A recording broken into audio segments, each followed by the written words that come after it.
মানুষই চায় শতভাগ ফিট থাকতে, আর শতভাগ ফিট থাকতে হলে অবশ্যই আমাদের সুন্দর স্বাস্থ্য এবং সুন্দর স্বাভাবিক একটি দেহ প্রয়োজন। যারা সাধারণত শুকনো শরীরের অধিকারী, তাদেরকে 100% ফিট দেহ পেতে হলে সঠিক নিয়মে খাওয়া দাওয়া করতে হবে। প্রতিদিন 6 থেকে 8 ঘন্টা নিয়ম করে ঘুমোতে হবে। পাশাপাশি প্রতিদিন পুষ্টিকর খাবার খেতে হবে। কিন্তু স্বাস্থ্যবান হলেই তাকে 100% ফিট বলা যায় না, কেননা সুস্থ দেহ পেতে হলে ভালো স্বাস্থ্যের পাশাপাশি আমাদের দেহের মাসলগুলোকে জাগ্রত করতে হবে। তাহলে আমাদের দেহের ইমিউনি সিস্টেম সক্রিয় হবার পাশাপাশি দেহ সম্পূর্ণরূপে ফিট থাকবে। হাতের পেশি মানবদেহের মাসলগুলোর মধ্যে অন্যতম, তাই আমাদের হাতের মাসল উন্নত করার জন্য কিছু ব্যায়াম করতে হবে।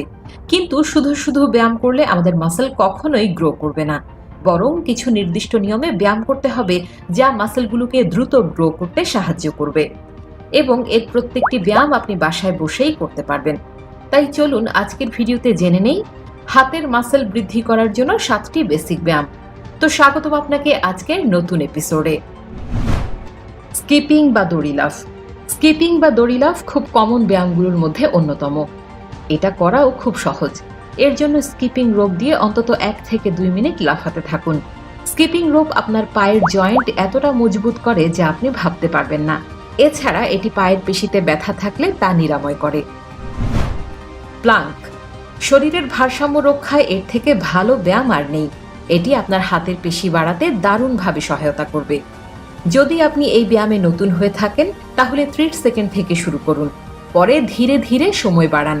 মনে রাখবেন, যত বেশি সময় নিয়ে এই ব্যায়াম করবেন ততই আপনার হাতের পেশি উন্নত হবে। পাশাপাশি এটি সমস্ত শরীরের স্ট্রেংথ বৃদ্ধি করবে।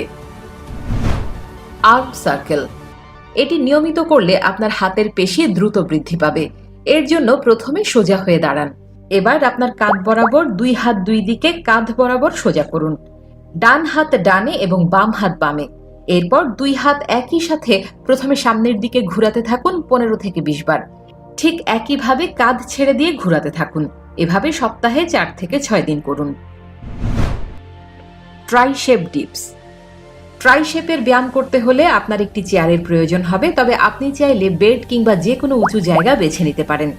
এই ব্যায়াম করতে পা একই জায়গায় রেখে হাত এবং কোমর ধীরে ধীরে উঠানামা 15 থেকে 20 বার করুন। দেখবেন দ্রুতই হাতের পেশির পরিবর্তন হবে। মাউন্টেন ক্লিম্বার। মাউন্টেন ক্লিম্বার অত্যন্ত উপকারী একটি ব্যায়াম। এটি করতে হলে পুশ আপের মতো করে পজিশন নিন। তবে মাউন্টেন ক্লিম্বারে হাত সোজা থাকবে, নিচে থাকবে না। ডান পা বাঁকিয়ে বুকের কাছে আনুন এবং বাম পা সোজা রাখুন। একইভাবে বাম পাও করুন। হাতের পেশি মোটা করার উপায়গুলোর মধ্যে এটি অনেক উপকারী। Single boxing. বক্সিং হাতের পেশি মোটা করার সহজ উপায়গুলোর মধ্যে অন্যতম। বিভিন্নভাবে আপনি এটি করতে পারেন। সোজা দাঁড়িয়ে 50 থেকে 60 বার পাঞ্চ করুন।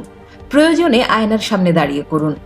আর যদি আপনার কাছে বক্সিং গ্লাভস থাকে তাহলে তো আরো ভালো। নিঃসন্দেহে এটি আপনার হাতের পেশি বৃদ্ধি করতে সহায়তা করবে। Push up. এটি একটি জনপ্রিয় ব্যায়াম। এটি আপনার সমস্ত বডির স্ট্রাকচার গঠনে দারুণভাবে সাহায্য করে। আপনার হাতের পেশির শক্তি বৃদ্ধি করে। নিয়মিত পুশ আপ দিতে থাকলে খুব শীঘ্রই আপনি আপনার শরীরের পরিবর্তন দেখতে পাবেন। প্রথম দিন 10 থেকে 15টি পুশ আপ দিয়ে শুরু করুন। প্রতিদিন ধীরে ধীরে পরিমাণ বাড়াতে থাকুন। দেখবেন আপনার হাতের পেশি দ্রুত বৃদ্ধি পাবে। পুশ আপ হলো সার্বজনীন ব্যায়াম যার কোনো বিকল্প নেই। উপরে দেখানো এই 7টি ব্যায়াম 1 মাস নিয়মিত করলে দেহের মধ্যে অন্য রকমের পরিবর্তন দেখতে পাবেন। তাই নিজেকে নতুন রূপে আবিষ্কার করুন। স্বাস্থ্যকর জীবনযাপন করুন, সুস্থ থাকুন, ভালো থাকুন।